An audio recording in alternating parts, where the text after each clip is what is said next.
In just 2 days, the World Cup will kick off with hosts Qatar versus Ecuador, and ahead of this, the Kenya Broadcasting Corporation has officially launched the exclusive free-to-air broadcast rights, as the matches will be broadcast live on KBC Channel 1 and all KBC radio stations.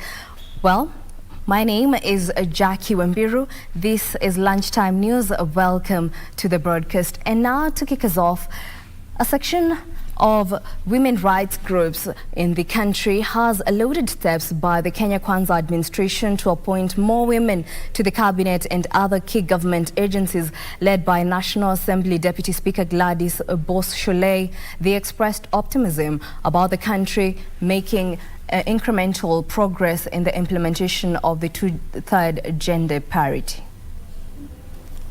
Speaking during a consultative forum held in Nairobi, women's rights groups underscored significant progress made by the Kenya Kwanza government in the journey to gender equality in the country. For the first time since Kenya's independence, the women of Kenya have a presidency that is showing political goodwill to the issues that women of Kenya face. The forum, which was attended by National Assembly Deputy Speaker Gladys Boss-Sholei and President's advisor on women's rights Harriet Chigai, challenged civil societies to be part and parcel of solutions to myriad challenges facing the country.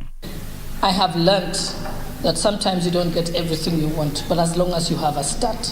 And I said, this is the highest number of women in cabinet that we have got. You know what? Rather than fight, let's build upon what we have got. The women called for the need to unify women groups and shun away from constant infighting and backstabbing they said are likely to derail the implementation of the rights of women in the country. Look out for those women who had already received a profile to a certain extent. Let us make sure we keep that profile going, because we can't keep building and destroying women, building and destroying them. To particularly thank His Excellency the President, Dr. William Samoei Ruto, for creating the office of the Women's Rights Advisor in the Presidency and elevating it to the status of Cabinet Secretary. Ben Chumba, Lunchtime News. In other news, a section of residents of California Estate in Nairobi is protesting attempts to set up a high-rise building in the area. The locals claim the move is against the terms of lease granted to the developers and want the county government of Nairobi to intervene. A section of locals residing in California Estate of Nairobi are now calling on the city-county administration not to bulge and allow developers set up high-rise buildings in the area. We would also like to inform the governor of impunity going on. As we know, it's only allowed to build certain number of floors, but after money changing hands, approvals are issued, and we are the ones suffering sewerage all over California. Ya kuja kuweka hiyo building ya like 12 stories 13 hivyo itakuwa hazardous hapa. Venye ustadh amebonga story ya siwa ni noma, sababu siwa hapa kama hii hao ilikuwa ina accommodate 4 families, sasa inakuja ku accommodate like 200 families. Hiyo si fair kusema tu kweli. The locals claim a group of wealthy businessmen want to set up multi-story buildings with no approval. Moving ground, threatening all community leaders who are against the demolition of the house. Our leases state categorically what the owner can do with his house. Isili is different from this. Isili is freehold title, but here it is leasehold title with its bylaws. They claim the locality is next to a riparian area and such buildings could be a disaster if allowed to stand. They now want the government to stand firm and stop any such developments, claiming that the area even has no infrastructure, including sewerage and water systems, to support high-rise buildings. Right now, 2 days cannot pass without sewage. And this is because the houses that were formerly built, they were occupied by one family. But a house that comprised of one family before, now it has 100 families. So, and the infrastructure is still the same. The health hazards are already seen. We have sewerage all over California. Water shortage. There is water shortage, power cuts, and every other effect. Wakati hizi house kuja kudunda ama wakati sisi tunakuja kuhamishwa. Sababu sasa hivi linaelekea ukweli. Hata wale wako chini pale kijiji kama sisi tunahofia venye zinateremka, sisi ndio next. So governor, tunaomba uintervene. The East Africa Community Regional Force Commander Major General Jeff Nyaga says they will defend Goma International Airport and its environs, key infrastructures and ongoing patrols to secure the internally displaced persons. Major General Nyaga spoke when he visited the front lines of the Eastern Democratic Republic of Congo, where he urged soldiers to remain strong in the ongoing conflict. Major General Jeff Nyaga on Thursday visited the front lines in the Eastern Democratic Republic of Congo to encourage the commanders and the troops fighting the M23 rebels. And what is the distance between those front troops to where M23 is? His visit came as a morale booster for troops with whom EACRF is jointly working to plan and conduct operations in the joint area of operations to defeat the armed group elements in the affected region. Major General Nyaga assured the frontline commanders of their readiness to defend Goma International Airport and its environs, key infrastructures and ongoing patrols to secure the internally displaced persons. Na tutakuwa tunatembea mara kwa mara. Zongi sango kuja kuona nyinyi sindango na front. Na kupatia nyinyi tomorrow support. Pesa ngo komandare jo. Nyinyi ni askari yetu. Pesa jipo na komandare. Tumetoka Kenya, lakini lazima tuje tukae na nyinyi tuone ni vipi tunaweza kusaidiana. As EACRF joins them in addressing the challenge they are in. During the visit, he encouraged the commanders and troops engaging the armed groups to remain strong. He later held a meeting with FARDC leadership in Goma and discussed various approaches to the challenge facing Eastern DRC. Ben Chumba, Lunchtime News. And now we cross over to the coast region, where President William Ruto is expected to launch the Devki Steel Mills, the second largest milling farm in Africa, in Samburu, Kinango, Kwale County. Currently speaking is Cabinet Secretary for Trade and Industrialization, Moses Kuria. Let's listen in. Waziri wa barabara Mheshimiwa Onesmus Kipchumba Murkomen asalimia watu wa Kore.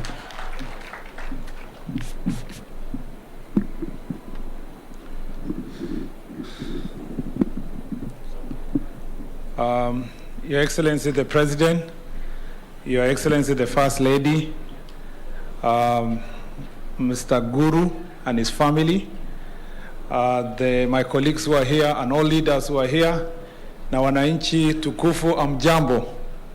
Bwana asifiwe. Moses you have ambushed me kwa sababu bado sijajua vizuri kwa upande huu tunaongea namna gani. Wewe ni kama wewe bado unaongea kama vile tulikuwa upande ule mwingine. Your Excellency, nimefurahi sana kuja sehemu hii, na Bwana Guru amefanya kazi nzuri sana kuweka hii kiwanda hapa, na hii ndio kazi ambayo tunafaa kusaidia wananchi ambao wako na nia ya kujenga viwanda. Na umeona Mheshimiwa Rais ya kwamba mojawapo ya kazi ambayo inafanyika hapa ni ile usafirishaji ya mzigo kupitia njia ya reli. Ulipoona Mheshimiwa Rais pale, shirika letu la reli ambayo ni moja ya shirika ambalo liko katika wizara langu, wamefanya juhudi kuhakikisha kwamba wamesaidia kampuni hii ipate njia ya kuingiza na kubeba mzigo. Tunatarajia kwamba mzigo hii itakuwa inabebwa mara 3 kwa wiki, na ya kwamba hiyo itakuwa imepatia sio tu biashara na faida kwa watu wa hapa Samburu, lakini pia imepatia kujenga uchumi ya taifa nzima. Ile tunaangalia hapa, wale wanaandikwa kazi hapa na wale wanapata kazi indirectly hata pamoja na katika shirika la reli ni wengi sana. na unajua ya kwamba tuko na mpango katika Kenya Railway kuongeza ile wagons ambayo itakuwa inabeba mzigo. Mpango huo umefika kiwango cha juu. Hivi karibuni tutapata pia more wagons and more Mr. Speaker, Mr. President, we should be able to ensure that we have more locomotives that is going to carry the luggage from here to Nairobi. Ni wiki tatu tu nimekuwa waziri, msijali. Ya pili nikisema ya kwamba umesikia Mheshimiwa Rais mambo ya barabara nyingi katika kaunti hii zinaendelea. Ile ya Samburu kwenda Kinango ilimalizwa, na kuna barabara kadha ambayo imeombwa hapa kutoka Kinango mpaka Kwale. Tunajua kwamba hizo barabara ziko katika ile mpango ya barabara za kumalizwa, na tuko na deni kubwa ya mambo ya barabara, lakini Mheshimiwa Rais umetusaidia katika baraza la mawaziri kutafuta njia ya kuhakikisha kwamba tumemaliza barabara zetu zote nchini Kenya. Ninaomba viongozi ambao wameomba nafasi hapa, ikiwemo Mheshimiwa, tusaidiane kwa bunge tumalize hiyo mswada haraka, ili kwa mwezi moja mbili barabara zetu zote katika taifa la Kenya ziweze zikamalizwa, ikiwa pamoja ya Kwale. Mimi nimesema asanteni sana, Mungu awabariki. Mheshimiwa Rais usijali, nitajifunza tu pole. I was very happy sijakuita naibu wa rais. Sasa nimesonga kidogo Mr. Speaker, alafu nitaenda kwa rais. Asanteni sana na Mungu awabariki. Asante sana kwa ruhusa yako Mheshimiwa Rais. Nimewalike, wakati ulitupia kazi kuna mwingine anatulipa, na ni wa hapa Pwani, Mekatiri wa Menza ndio tunamuita, waziri wa huduma ya raia Mheshimiwa Aisha Jumwa Katana.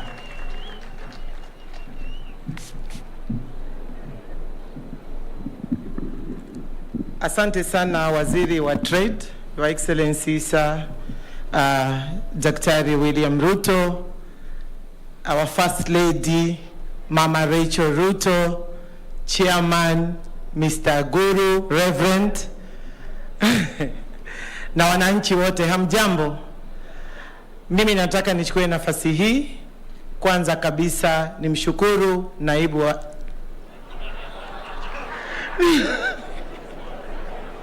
samahani, kumradhi, tumeishi naye kama naibu wa rais sana. Nichukue nafasi hii nimshukuru rais wa jamhuri yetu ya Kenya kwa kunichagua mimi kuwa waziri katika baraza la mawaziri. Ni heshima kubwa ambayo ametupa sisi kama wananchi wa Pwani, ingawaje mimi si waziri wa Pwani, ni waziri wa Kenya. Nilipokula kiapo niliapa kuwa waziri wa nchi nzima.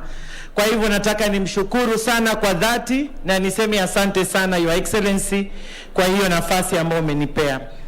Mimi nataka niseme machache tu kwamba wakati Gonzirai alizungumza maneno mengi sana, na nataka niseme haya yote yatawezekana kwa ushirikiano na kuwa wavumilivu kiasi.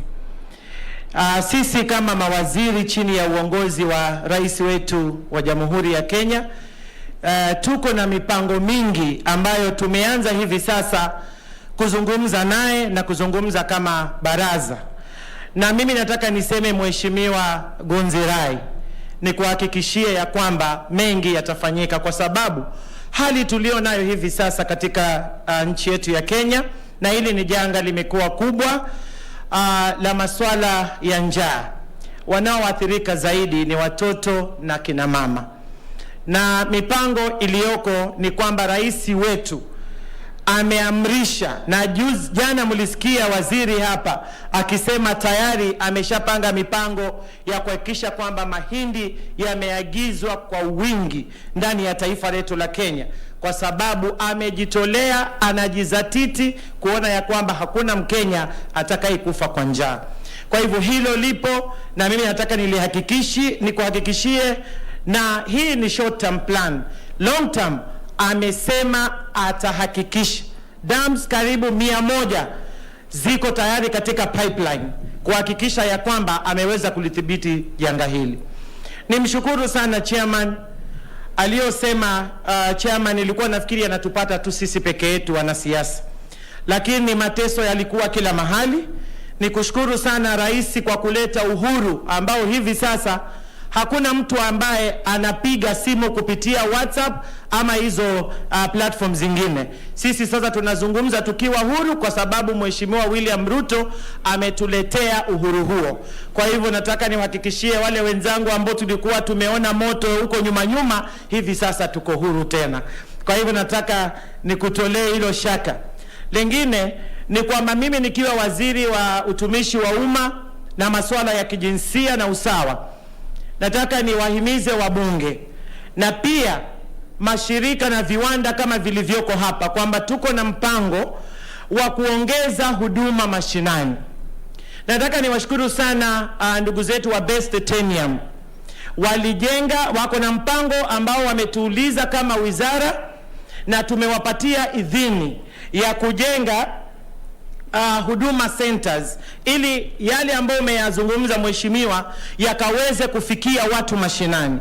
Kwa hivyo niombi pia kwa Mr. Guru na timu yake as part of CSR hapa Samburu, mimi nawaomba mukaweze kushirikiana na mbunge ili tukaweze kuwa na mikakati ya kujenga huduma center, alafu sisi kama wizara tulete hiyo platform, birth certificate ziwe zinapatikana hapa chini mashinani kwa urahisi, vitambulisho na zile services zingine.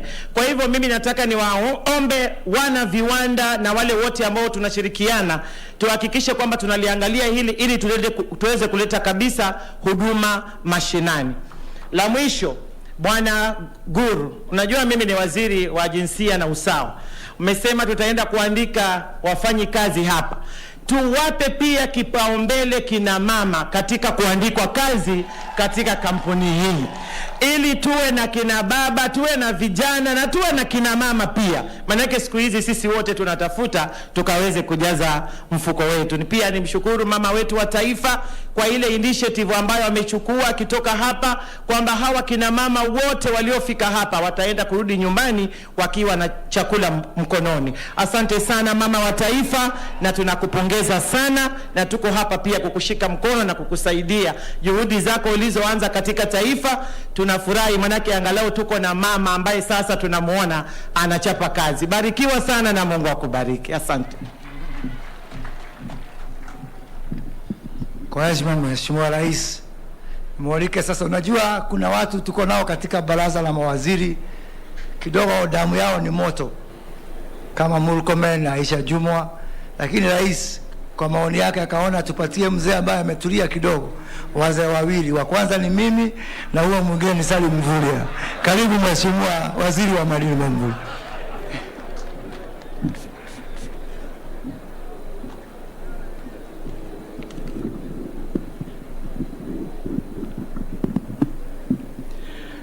Mheshimiwa Rais wetu Daktari William Samoei Ruto, Mheshimiwa First Lady Rachel Ruto, Gavana wa kaunti hii mustahiki Fatuma Achani, mwenyekiti wa Devki rafiki yetu Bwana Guru, waheshimiwa viongozi na wananchi, asalamu alaikum.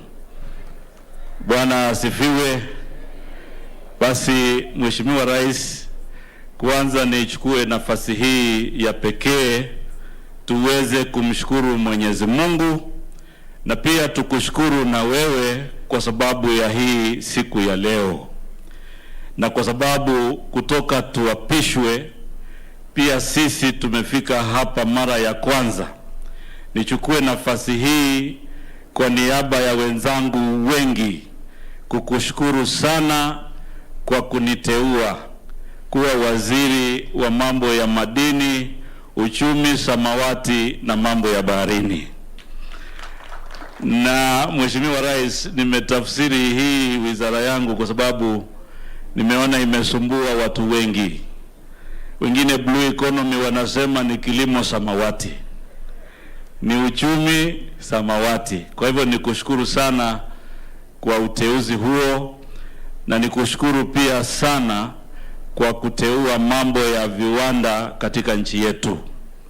Hii siku ya leo ambayo hii kampuni imezinduliwa ni statement muhimu katika Jamhuri ya Kenya.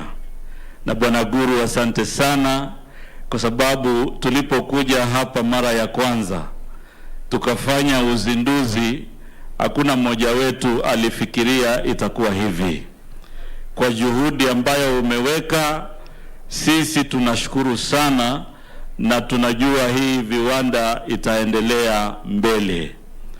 Mheshimiwa Rais, mambo mengi ya kiwanda hii inahusu rasilimali ghafi ambayo iko kwa Wizara ya Mining, na kama vile ambavyo umetuagiza kama wizara tuweze kutengeneza mfumo mzuri ili wale ambao wanaagiza malighafi kutoka nje tuwe na sera maalum, kwa sababu haiwezekani limestone iko hapa Kitui kwa wingi, gypsum iko pale Garissa kwa wingi na sehemu nyingine za nchi yetu, lakini tunalete clinker kutoka India na Egypt.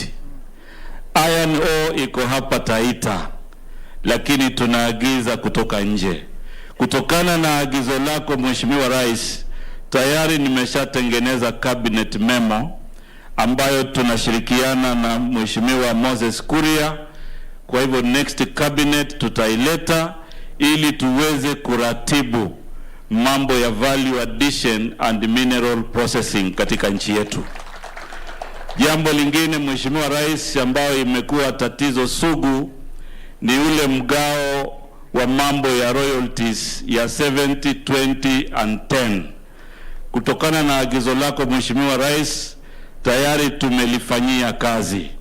Tumegundua ile 20% yahitaji sheria, na ile 10% tayari kunayo sheria tutaleta kwa baraza ya mawaziri ili ugavi wa rasilimali huu uweze kuwa na utaratibu mzuri. Mheshimiwa Rais, tunakushukuru sana kwa bandari ya Mombasa, kwa sababu bandari ya Mombasa, unakumbuka tukikampeni mizigo ilipelekwa Naivasha, lakini kwa agizo lako sasa kazi zile tulitamani zimerudi tena hapa Mombasa. Kwa hivyo Mheshimiwa Rais, sisi mawaziri wako, mimi nikiwa mmoja wao, sisi tunangoja amri na tutekeleze. Mambo ya uvuvi tayari tunaratibu mipango mizuri, tushirikiane na private sector ili zile landing site kuanzia Lamu hadi Shimoni tuweze kuhakikisha tunazifufua na wavuvi waweze kupata mahali ambayo watakuwa na bandari. Mheshimiwa Rais, kwa sababu mimi niko nyumbani, kuna mambo mengine, kwa sababu si mwanasiasa sana, lakini niatilie shime tu ili kufungua uchumi. Hizi barabara imetajwa hapa zimaliziwe. Iko damu hapa Makamini ya 1.2 billion ambayo ilianzishwa, ambayo inaweza ikatatua matatizo mengi ya sehemu hii. Na jambo la mwisho kwa wananchi, tuliongea sana maneno ya siasa, mlifanyiwa siasa nyingi, lakini sasa mambo yale yalikwisha tarehe 9 mwezi wa 8. Rais tunaye William Samoei Ruto, ni wakati sasa wa kufanya kazi. Gavana tunaye Mheshimiwa Fatuma Mohamed Achani, ni wakati mzuri tushirikiane ili tuweze kuleta maendeleo katika nchi yetu. Kwa hayo machache, asanteni sana na Mungu awabariki. Asante sana. Asante. Asante Mheshimiwa Gavana, waziri. Tujazoea pia hata Salim Mvurya bado tunamuita gavana. Yangu ni machache Mheshimiwa Rais. Kwanza ni kukushukuru kwa kuendelea kuunga mkono ajenda yetu tulioahidi wananchi wa Kenya ya kuvua uchumi. Kwa miezi hiyo 2 sasa umekuwa kwa ofisi, tumekuvuruta kushoto na kulia mambo ya uchumi kila siku. Kama sio biashara ni mambo ya wekezaji. Kama sio mambo ya wekezaji ni mambo ya viwanda kama leo. Hapo ndio tutaanza kufufua Kenya yetu na kufufua uchumi yetu. Pili, niseme ya kwamba tutaendelea kutafuta masoko katika dunia mzima. Na sana sana hapa kwetu katika bara ya Afrika. Hiyo ni kazi umetupea na hiyo kazi tunafanya sawa sawa. Na pia ajenda yetu ya kuleta wawekezaji wawe wa nje ama wawe hapa nchini, hiyo ajenda inaendelea. Lakini ya muhimu zaidi ni hii imetuleta hapa leo. Hii kiwanda, Mheshimiwa Rais, tumevurutana na huyu Guru.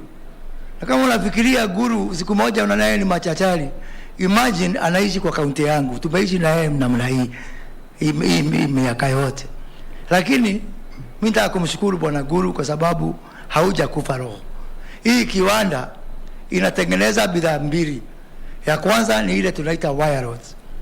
Na vile tumeona hapa, hii kiwanda ya Guru ikitengeneza wire rod kwa siku 8 peke yake, halafu siku 257 ifungwe. Hiyo siku 8 inaweza kutosheleza wire rod katika sio Kenya peke yake but East Africa mzima.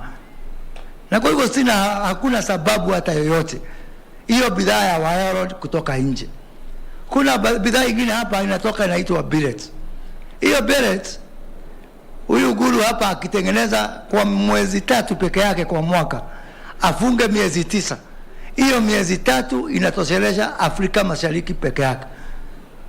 Yeye peke yake si mwingine. Na kwa hivyo hakuna sababu, Mheshimiwa Rais, sisi kuendelea kuleta bidhaa kutoka nje. Hapo zamani watu walikuwa wamezoea, unaenda unamuona huyu waziri, unamuona yule mwingine, unaona huyo rais. Mimi najua mimi na wewe ni wa Kristo, Mheshimiwa Rais. Wewe sana, mimi hapo tu karibu na wewe. Na mimi niko na hakika ya kwamba tutatengeneza hii mambo ya viwanda. Sio tu kwa sababu ya kula, lakini kwa sababu ya ufalme wa mbinguni lazima tuone na macho. Na kwa hivyo mimi nimejitolea kwa ile nguvu umenipatia na support ambayo umenipea. Hii mambo ya importation ya vile vitu tunaweza kutoka nje lazima ikome, na ikome mara moja. Tuko hapa na watu wa wale manufacturers wa bidhaa ya steel. Na nimewapatia mwezi mmoja na siku 10. Kama unakuja katika hii factory ya huyu Guru, ukoze bidhaa yote, uandike barua kwangu, mimi nitadili na yeye. Kama iwe ni style ni ile wire rods ama billet. Ikifika tarehe 1 mwezi wa Januari, kama sina complaint yoyote, mimi nitaweka mikakati ambayo inafaa, sitasema ni gani, lakini nitaweka mikakati ya kuhakikisha ya kwamba hakuna bidhaa ambayo inatengenezwa kwa hii kiwanda ambayo itatoka nje. Na ni kwa sababu gani? Kwa sababu tukiendelea kuleta bidhaa kutoka nje, kuna vijana hapa Samburu watapata kazi huko Amerika kweli? Kuna vijana hapa Samburu watapata kazi huko China? Ndio tulete kazi hapa. Lazima tufanye ile inapaswa kufanya kama serikali. Pia nikutume Mheshimiwa Rais. Na wewe ndio daktari mkubwa ya kutibu wale watu ambao hawataki kusikia. So mimi nataka kukutuma hapa tu jirani yangu hapa kwa kaunti ya Kitui. Huyu Guru huyu, kuna bidhaa inaitwa coal. Na hiyo coal anatumia bilioni 1 kila mwezi kuleta kutoka nje. Hiyo coal tukiacha hiyo, sababu nitasimamisha hiyo maneno ya imports, tuanze kununua hapa. Tunaweza kununua coal ya shilingi bilioni 6 kila mwezi. Hiyo ni shilingi bilioni 72 kwa mwaka. Na hii coal imelala hapa Kitui. Tafadhali tusaidiane. Tuongee na Gavana Malombe, tuongee na waheshimiwa huko Kitui. Hata kuna rafiki yangu mmoja mimi najua nitamleta kwako, anaitwa Kalonzo Musyoka. Tukae chini na wao, tuulizane. Kaunti ya Kitui kila mwaka inapewa bilioni 5 ile shareable revenue. Lakini huyu Guru peke yake anaweza kuacha kwa mwaka mmoja bilioni 72. Je, kweli jameni? Hata kama sio kula, si tufanye ile mambo itatufanya tuone Mungu na macho jameni. kwa sababu kama bilioni 6 ndio tunang'ang'ania, na hii Uguru anaweza kuacha 72 billion katika hiyo kaunti ya Kitui. Na mimi ndio nimesema kuna magavana wengine, asante sana Fatuma Achani, asante sana Waziri Mvurya, kwa sababu ya kushirikiana na wawekezaji. Huko kaunti ya Mombasa juzi, gavana wa Mombasa Abdulswamad Sharif Nassir alikuja kwangu akaniambia kaunti ya Mombasa imegojea miaka 6 kupewa license ya special economic zone. Mheshimiwa Rais, nilituma kwa Attorney General idhini ya kupatia Mombasa special economic zone kwa muda wa masaa 48. Na mimi nitakuwa nasimama kwa mlango. Kila gavana akikuja, mimi niko na ardhi, nataka kufanya hivi, mimi nitakupatia license. Kisi baadaye tukutane kwa ground, nione kama unafanya ama hufanyi kazi. Lakini wale magavana ambao hataona mwelekeo, wakiachwa nyuma na kaunti zingine, wasianze kulaumu warogaji. Kwa hayo machache, Mheshimiwa Rais, nimalize kwa kusema ya kwamba hii kiwanda pia, hii power inatumika hapa, sio ile power ya huko Kenya Power. Hii power yote anatumia waste ambayo iko hapa na inatoa stima. Na ameniambia kwamba cost ya stima ambayo iko hapa ni less than 10% ya ile iko huko nje. So I want to pass this message to our manufacturers. Please, tafadhali, don't blame it on the issue of power. Be innovative. Generate your own power. Minister for Energy, Davis Chirchir na mimi, we have agreed to put a framework for captive power and net metering of power, so that if you find our power is expensive, generate yours and I will facilitate you to get all the licenses that you need. Kwa hayo machache, chukua fursa kuwauliza tusimame nikimkaribisha Rais wa 5 wa Jamhuri ya Kenya, Mheshimiwa William Samoei Ruto. Asante.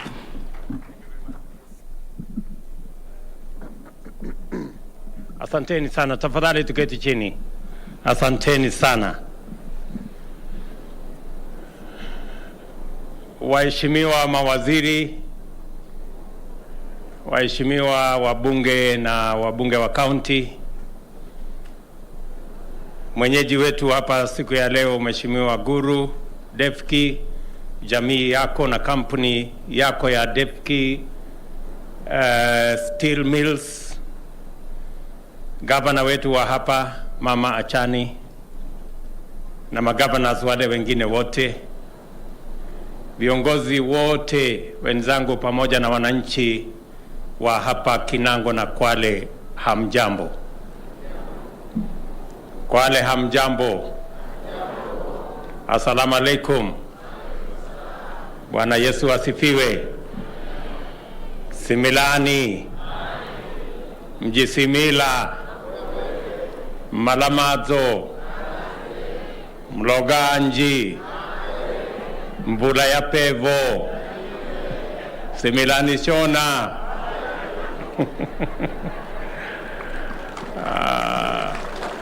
Asanteni sana.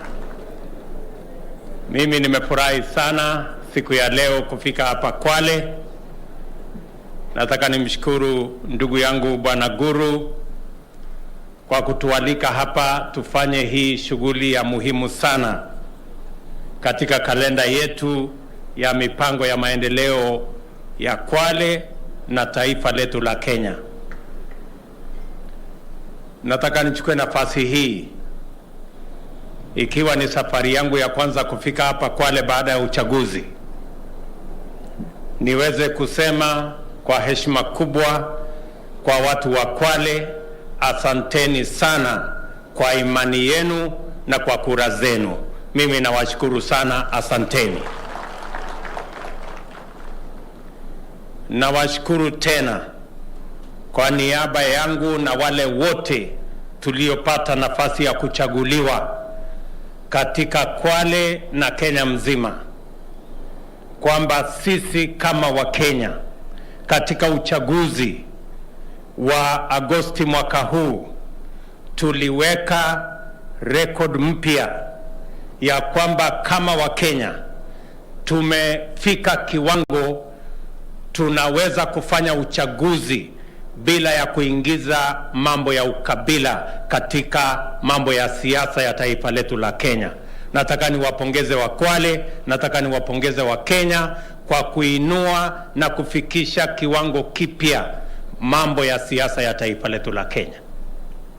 Vile vile tumeweka rekodi mpya ya kwamba sote kama Wakenya tunaweza kufanya siasa, tupige kura na tuende nyumbani na tuende na biashara zetu bila ya fujo, bila ya matatizo, kwa njia ya amani. Mimi nawashukuru sana wa Kwale, nawashukuru sana wa Kenya. Na kwa sababu tuliingia kwenye uchaguzi, sisi kama viongozi na wananchi vile vile, na tulikubaliana tukawa na mkataba ya kwamba sote tunaenda kwa uchaguzi, lakini kila mtu lazima atoke kwa uchaguzi akiwa amepata sehemu yake ya ile mkataba. Nataka niwaulize viongozi wenzangu, tulikuwa na hawa wananchi wakati tulienda kwa uchaguzi. Sisi tumepata yale tulienda kutafuta kwa uchaguzi. Tumepata vyeo MCA, wabunge, maseneta, magavana, rais. Kila mmoja wetu tumepata sehemu yetu. Sasa ni nafasi yetu kutimiza ile ahadi ya sehemu ya wananchi wa taifa letu la Kenya. Hatuwezi tena kuendelea kushughulika na mambo ya vyeo ya viongozi. Sasa ni wakati wa kushughulika na mambo ya mahitaji ya wananchi wa taifa letu la Kenya, kwa sababu tulikuwa pamoja katika uchaguzi. Na ndio sababu hiyo na wauliza ninyi nyote viongozi mliochaguliwa katika vyama tofauti tofauti, imefika sasa nafasi yetu kama viongozi kuungana, kushirikiana na kufanya kazi pamoja ili tuweze kushughulika na mahitaji ya wananchi wetu wa Kenya. Tupange vile wananchi wetu wa Kenya watakuwa na chakula, vile watoto wetu watapata ajira, vile hospitali zetu zitaendeshwa kwa njia ya taratibu sawa sawa. Tuweze kupanga mambo ya viwanda, ajira ipatikane. Tuweze kupanga mambo ya kilimo, tuhakikisha kwamba kuna chakula. Na hiyo ndio kazi ambayo imebaki. Mambo ya uchaguzi tumemaliza, sasa ni mambo ya mipango ya maendeleo na kushughulika na mahitaji ya Wakenya wote waliokuwa pamoja na sisi katika uchaguzi, wakiwemo watoto wetu wa taifa la Kenya. And therefore I want to ask and to urge and to ask all leaders, it's now time for us to unite, to work together so that we can deliver on the agenda that we set out for the people of Kenya, and we can do that which is right so that every Kenyan can move up the ladder. Vile tulikubaliana, sasa ni bottom up, tuanze na wale wako chini, kila mtu aweze kupata nafasi ya kujiinua na kuinuka, ndio tuweze kutembea pamoja kama wananchi wa taifa letu la Kenya.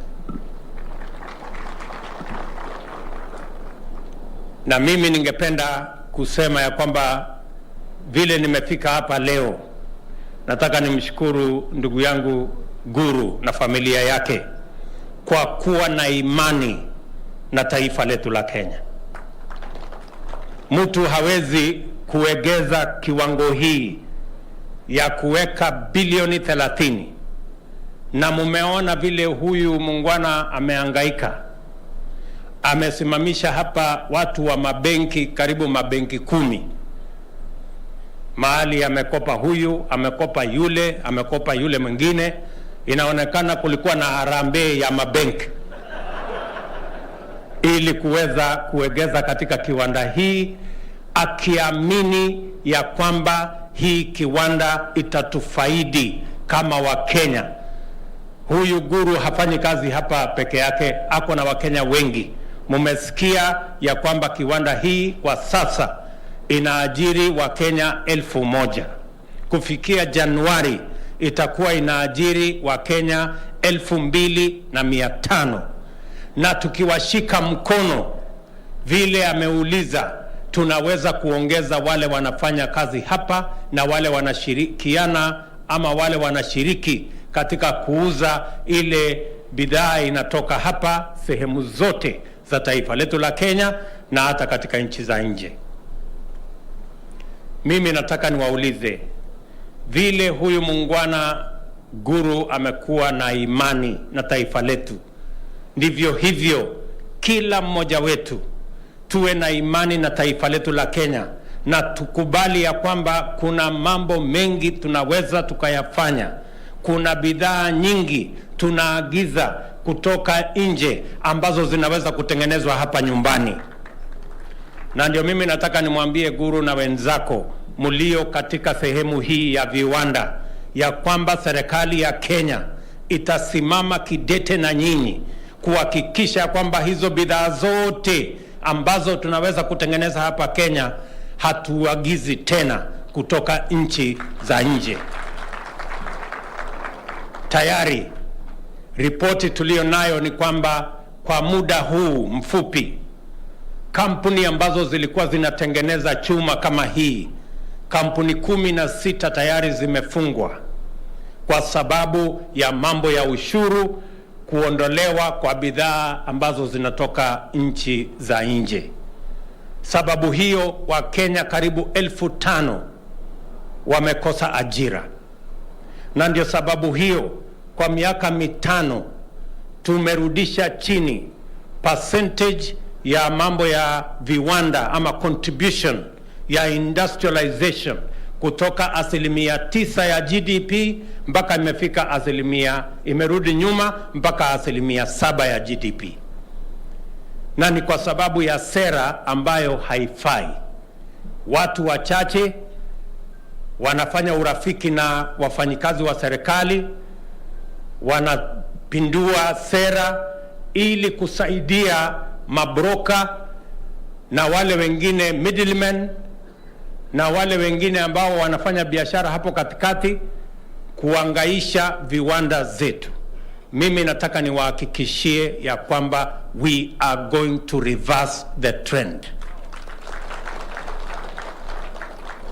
In the last 5 years, conmen, middlemen, brokers have ensured that government policy is twisted to favor imported products because they are making little monies, and they have frustrated industrialization in Kenya. That is why industrialization has come down from 9% of GDP to 7% of GDP, and we have lost many jobs.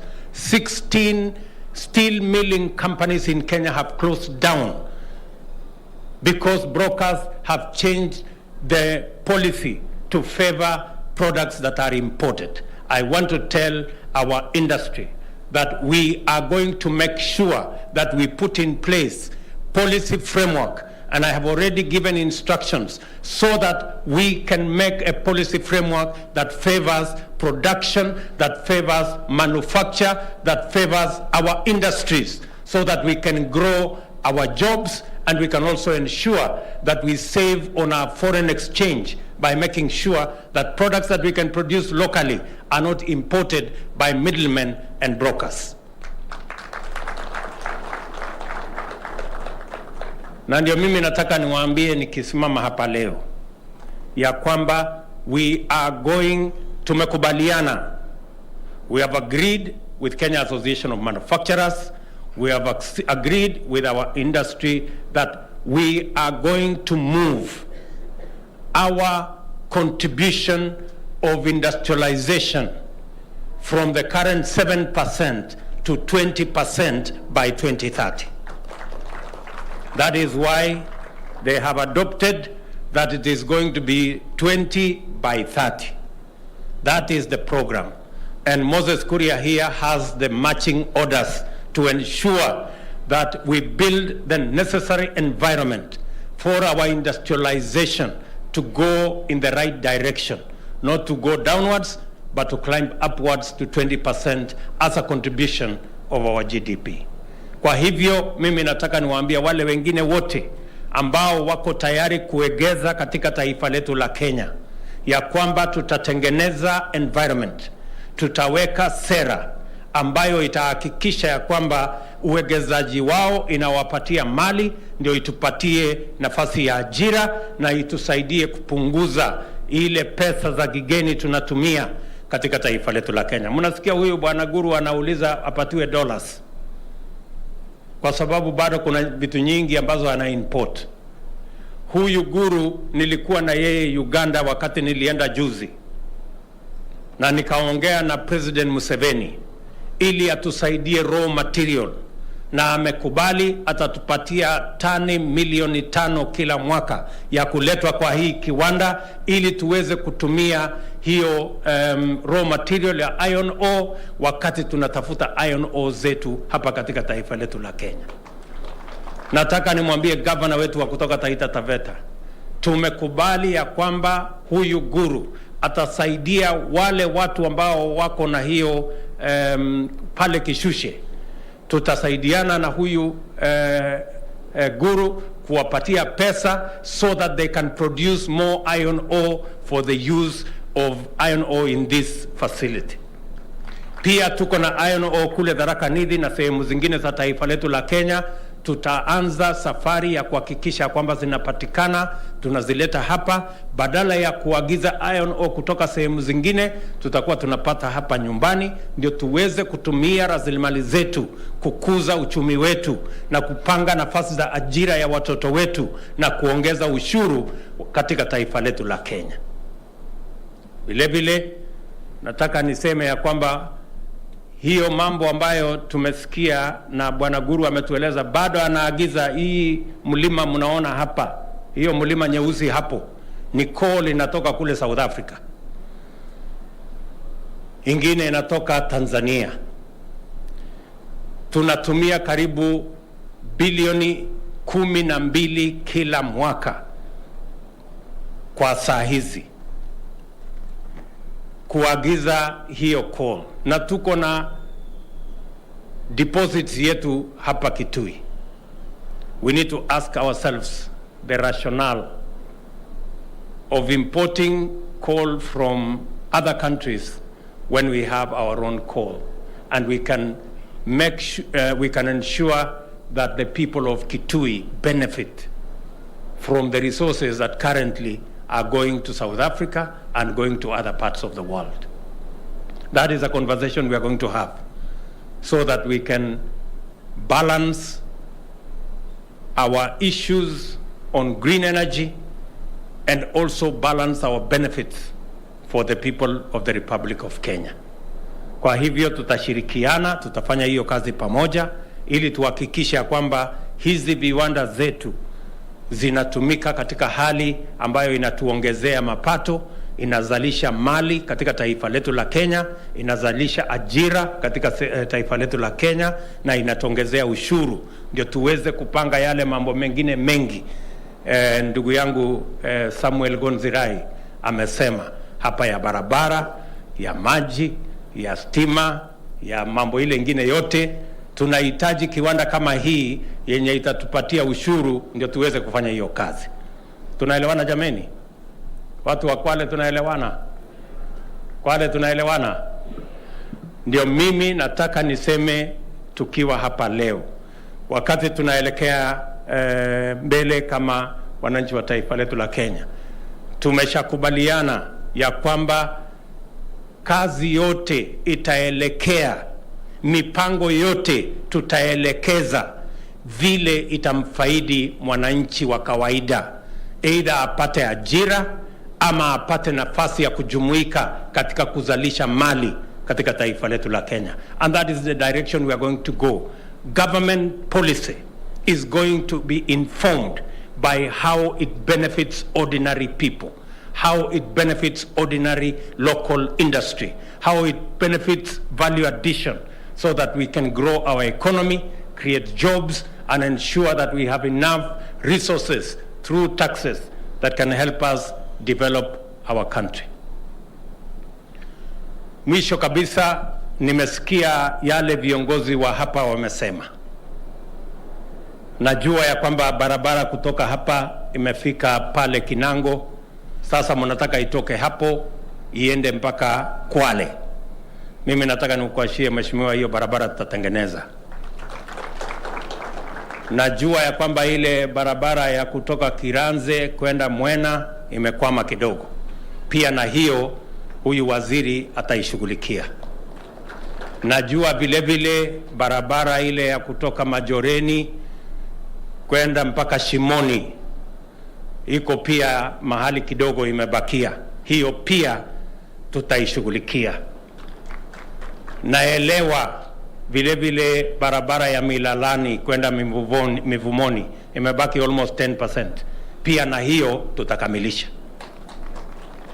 Najua tulikubaliana na nyinyi barabara ya kutoka hapa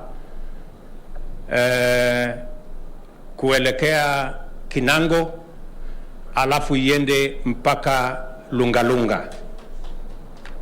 Inaanza wapi hiyo barabara? Mariakani hapa, si ndio? Kutoka Mariakani kupitia hapa kwenda Kinango, alafu baadaye iende mpaka Mangulu. Mangulu inaanza wapi? Mpaka Mangulu, alafu ndio inateremka Kinango, Mariakani. Hiyo barabara vile vile huyu waziri ataweka katika ramani yetu ndio tuweze kujua tutaanza hiyo barabara lini. Ile kitu mimi nawauliza wabunge wetu, mnajua barabara nyingi zimekwama, zote actually zimekwama katika taifa letu kwa sababu ya kukosa pesa ya kufanya hizo barabara. Tumeweka mbinu mpya na tunataka nyinyi wabunge mtusaidie. Tunaleta mswada katika bunge muweze kubadilisha sheria kidogo ndio tuweze kuwa na mfumo mpya ambayo itatupatia pesa ya kukamilisha hizi barabara. Tuko na deni ya karibu bilioni 900 ya kukamilisha hizo barabara na inahitaji akili mpya na mpango mpya. Na ndio tunataka tuwaulize wabunge wetu, tukilete hiyo mswada katika bunge mtusaidie ndio hiyo kazi ianze kabla ya Januari, tuweze kukamilisha hizi barabara. Hata kama itachukua muda kidogo, lakini tutazianzisha by Januari. Tuhakikisha kwamba barabara zetu tunazijenga, tunazikamilisha, na zile mpya tuweze pia kuzianzisha. Vile vile mambo ya maji, tunaelewa ya kwamba tuko na matatizo ya chakula, na vile mmesikia hapa tumesema hatua yetu ya kwanza tutaagiza chakula kutoka nchi zingine. Tunanunua chakula tulete hapa Kenya, wakati pia tunawasaidia wakulima wetu wazalishe chakula zaidi. Tumekubaliana tunaweka pesa ya serikali karibu bilioni 10 kupanga mambo ya mbolea, mbegu, ili tuhakikisha kwamba wakulima wetu tunawasaidia kuzalisha chakula zaidi. Lakini kabla hatujafika hapo, tutaagiza chakula ya kutosha ili tuondoe janga hili la njaa na mwananchi asife kwa sababu amekosa chakula. Lakini in the medium term pia lazima tupange mambo ya irrigation. Nia yetu ni kuongeza ardhi ambayo tunatumia kuzalisha chakula kwa unyunyizaji maji kutoka ekari 1,600 mpaka ekari 1,150,000. Na ndio nakubaliana na viongozi wenu hapa, wamesema mambo ya dams. Tumeweka mpango ya sasa. Kwa miaka 5 tulijenga kama dams 5, lakini kwa miaka 5 inayokuja tunataka kujenga dams 100, na hizo dams 100 itakuwa katikati ya yale mnauliza kutoka hapa Kwale. Tutakuwa na dams zile kubwa, lakini tutajenga zingine nyingi kama 500 Kenya mzima, zile ndogo ndogo, na tutashirikiana na county government, tutashirikiana na wabunge, kwa sababu hiyo ndio njia ambayo itatusaidia tuwe na maji ya matumizi nyumbani, tuwe na maji ya mifugo, na vile vile tuwe na maji ya irrigation ya kuzalisha chakula. Najua tuko na damu ile ya Makamini hapa, tulikuwa na damu ya Marereni hapa, tulikuwa na damu ya Nyalani, Sasa tunaendesha ile damu ya Mwache ambayo itatusaidia maji hapa Kwale na pia itupatie maji ya kule Mombasa. Lakini vile vile nataka niwatangazie ya kwamba ile mpango wa Mzima 2 ambayo tuliwaahidi 2017 na haikutimia, sasa nimeiweka macho tena.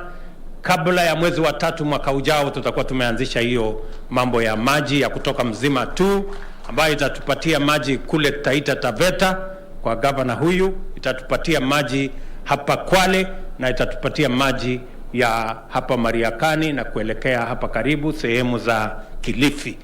And that project I have already instructed the necessary agencies so that we can deliver water on the Mzima 2 line from kule Kilimanjaro ikuje Taita Taveta, ikuje hapa Kwale na iende mpaka Kilifi.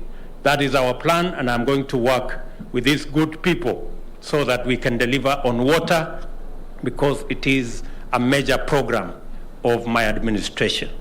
Kwa hivyo tutashirikiana pamoja na nyinyi watu wa Kwale. Najua ya kwamba hapa Kwale huyu Waziri Mvurya tayari anajua ile kazi atafanya. Mambo ya madini, we have a big opportunity on mining in Kwale County. Na kuna waegezaji wengi wako tayari kufanya kazi na sisi hapa Kwale County, vile tutafanya kazi na wao katika sehemu zingine za Kenya. Na vile vile ile uchumi ya mambo ya ulisema inaitwa samawati nini? Uchumi samawati.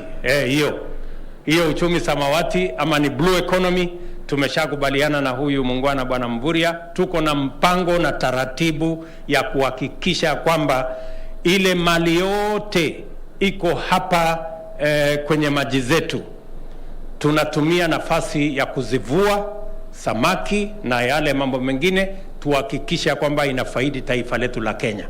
Kwa sasa trolleys kutoka China, sijui kutoka Japan, sijui kutoka Europe, sijui kutoka wapi, ndio wanaangaisha samaki zetu hapa na hatupati chochote. Tumekubaliana ya kwamba tutapanga hiyo taratibu sawa sawa. Vijana wa hapa Kwale, vijana wa Mombasa, vijana wa kule Lamu, vijana wa Kilifi, Taita Taveta hapa, na vijana wa taifa letu la Kenya wakiwemo vijana wa kule Tana River, tutawajumuisha katika mambo ya blue economy, ndio tuweze kuzua mali kutoka pale, tutoe chakula, tuhakikisha kwamba iko processing ili tuweze kupata mapato ya kutosha. Na mimi nataka niwahakikishia kwamba hiyo mpango tutatembea pamoja.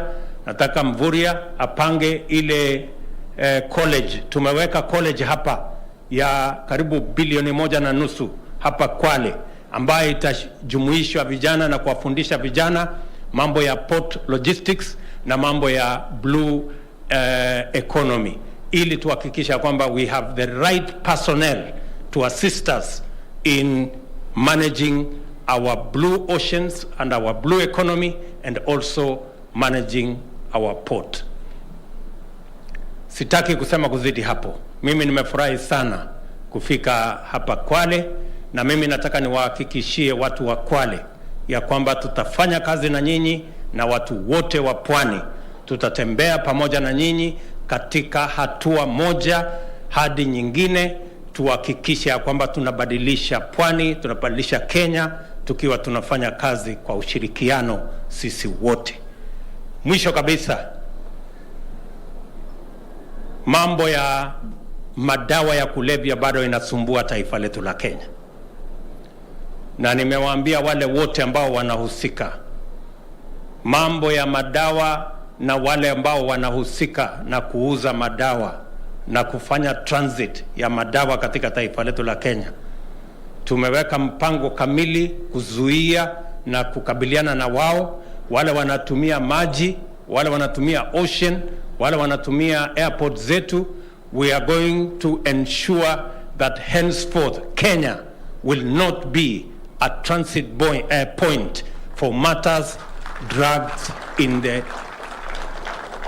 in our country, and it will not be a place where peddlers and traders and crooks are using our young people to peddle drugs in the Republic of Kenya. Tumekubaliana ya kwamba tumepoteza watoto wetu wengi kwa mambo ya madawa, na tunataka tuhakikishe ya kwamba hiyo kitu tunakabiliana nayo. Na vile vile hii pombe haramu, mimi nataka niwatangazie mapema, hii mambo ya pombe haramu tutaizima.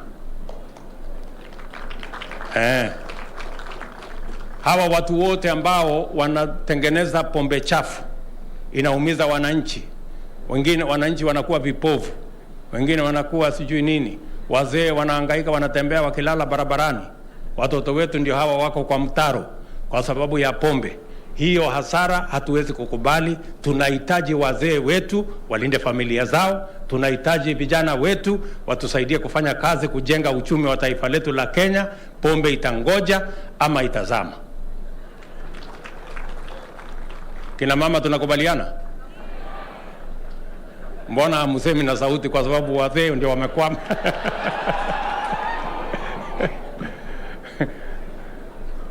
So tumekubaliana ya kwamba hiyo mahali yote ambayo pombe haramu inatengenezwa tutafunga. Nimesema tutafunga, na wasikie nimesema tutafunga, kwa sababu hatuwezi kukubali taifa ya walevi. We have to think about what we are going to do. So wale officers wetu wote, from the police to the members of the provincial administration, we must ensure that every place where illegal brews are being brewed, we must close them down so that we can have a decent society. Tuko na mvinyo ya kutosha, ile ambayo imepimwa na serikali na inaonekana haiwezi kudhuru maisha ya mtu. Hiyo inatosha na wanalipa ushuru. Lakini hawa wengine hawalipi ushuru, wanaangaisha wananchi, wanatuletea hasara. So ni hasara pande zote. So we cannot allow that to continue as a country. So mimi nataka niwashukuru sana ndugu zetu, na sijasema ni lazima mtu aende kanisa ama aende kwa msikiti. Unaweza tu kukaa nyumbani lakini wachana na pombe. There's no problem. Ama namna gani?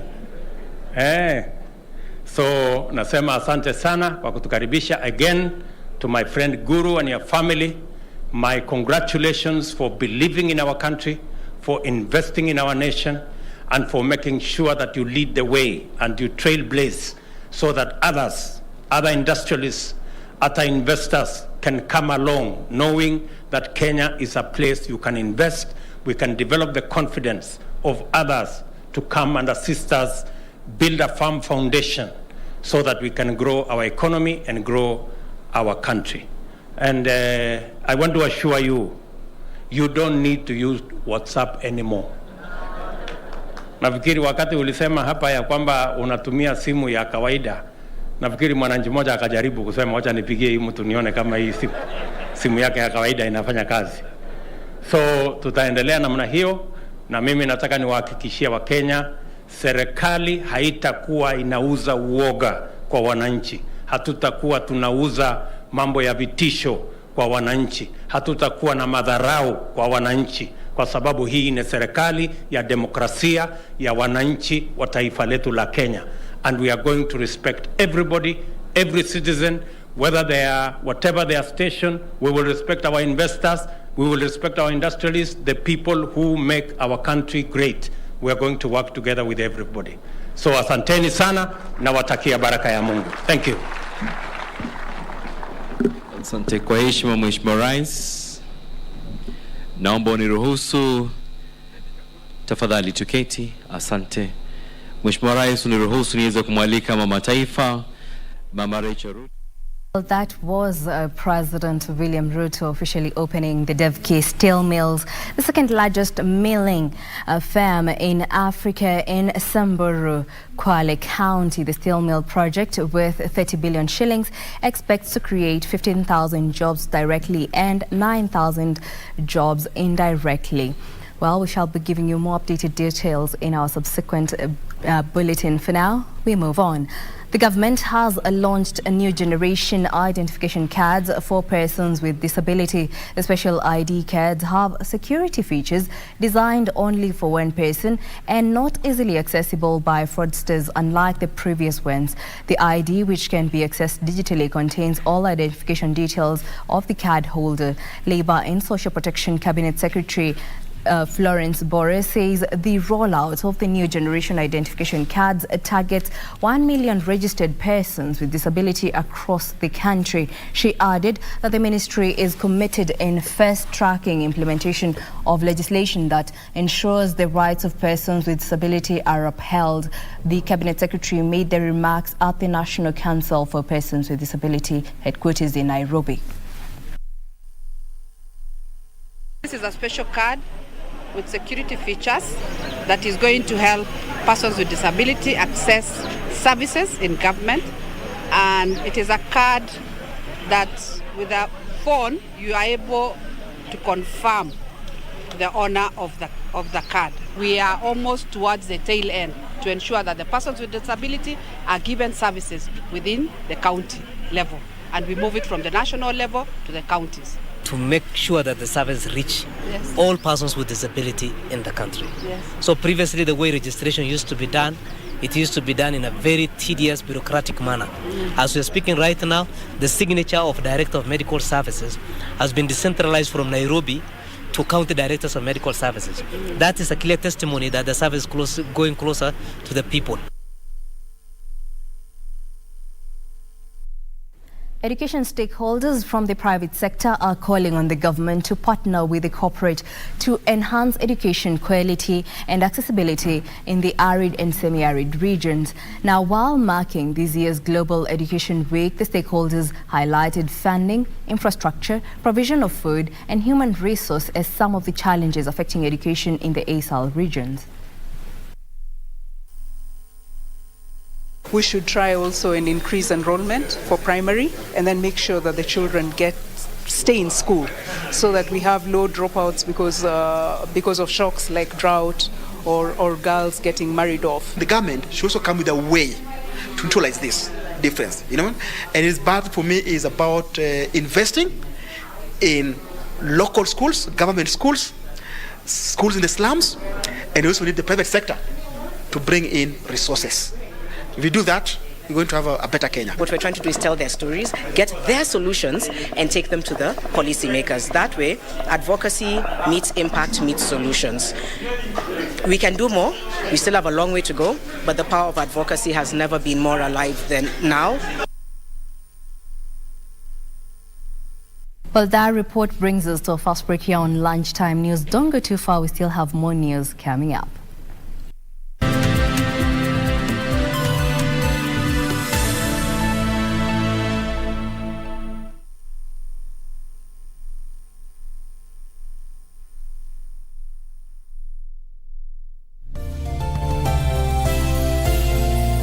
To get the pit as your skis are tuned, dial *811 *397 hash. You may be in the pit. You do not see how you could get out. But the good news is that you do not have to get by yourself. The Most High God is about to lift you out. He's about to turn the medical report. He's about to free you. He's about to open new doors, bringing new opportunities, new relationships. The pit is not your destination. Get ready to rise. To get the pit, dial *811 *397 hash. *811 *397 hash. The FIFA World Cup 2022 is finally here.